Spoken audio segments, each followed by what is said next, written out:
Now, children, continuing from where we had left just now, on page number 62, last paragraph in your in your eco's book, we were doing the story, the Chinese statue. We have come across the fact that now the statue on which the story is based upon has now been handed over to the character Sir Alexander Heathcote. Sir Alexander's mouth opened wide and he could not hide his excitement. Sir Alexander was so much interested in Ming Dynasty that he could not hide his pleasure, his excitement behind his experience of on seeing the statue. He could not hide it, and his mouth remained wide open, and he was very much excited. He was very much curious. The little statue, no more than 6 inches in height, was of the Emperor Kung. Now it is being revealed over here that is the statue on which the story is based. The statue about which the story deals with was the statue of the Emperor Kung, and he was the ruler of Ming Dynasty. He was the ruler of Ming Dynasty. As fine an example of Ming as the minister had seen, and it was a perfect example of the perfection that was for which the Ming Dynasty was very famous. The perfection that was related to Ming Dynasty, this statue was very close to that. This statue gave the same perfection, was made up of same perfection.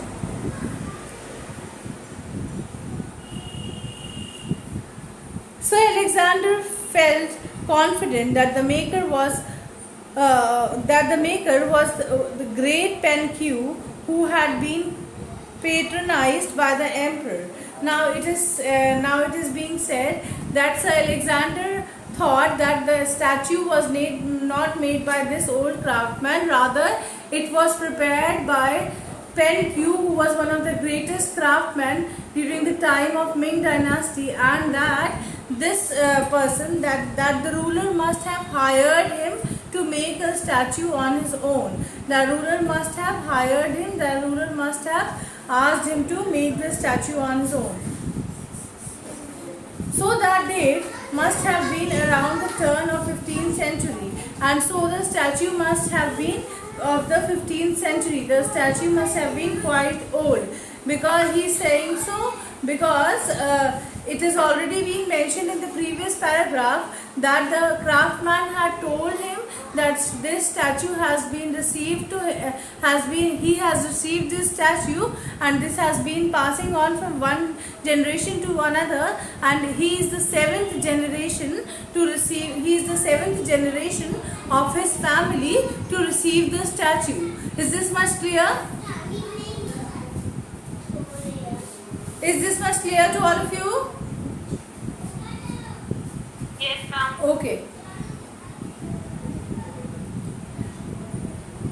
The statue's only blemish was the ivory base on which such pieces usually rest was missing. The only blemish means the only missing feature of the statue was the ivory base, was the stand which was missing, and usually such statues, they have a base, they have a stand, and a small stick protruded from the bottom of the imperial robes, but in the eyes of Sir Alexander nothing could detract from its overall beauty.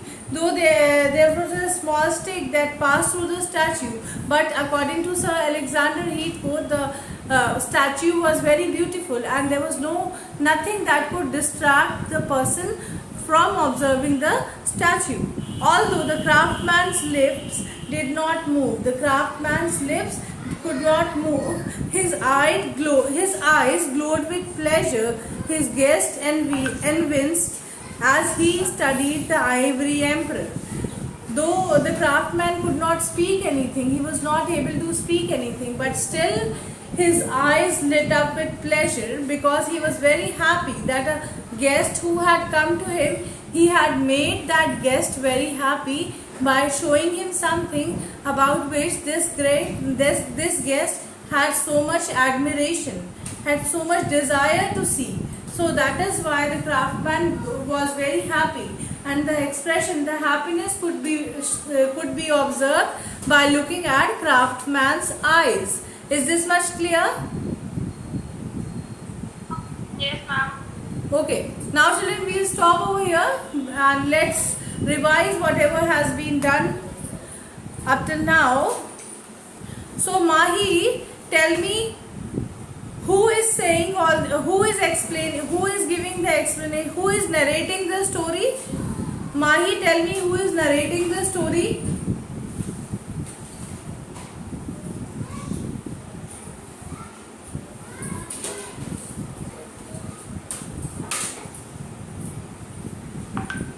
As I told you that from the auction scene itself, it is clear that one of the persons who was there sitting in the auction when the statue had come up for auction is narrating the story, because he had said that once he came around the fact that the statue is being put up for auction, and the person who had put it up for auction, the name is not revealed.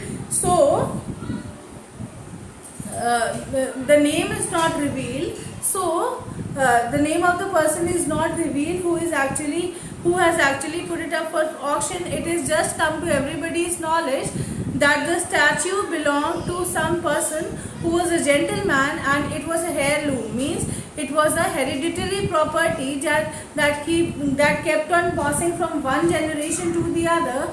And this man, the man who has put it up for auction, was in some sort of trouble, was in some sort of financial trouble. That is why he had put it up for auction, and he didn't want the name to be revealed.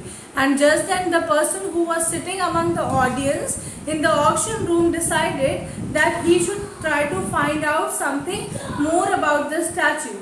And this is what he finds out that he is explaining in the story. Is this much clear?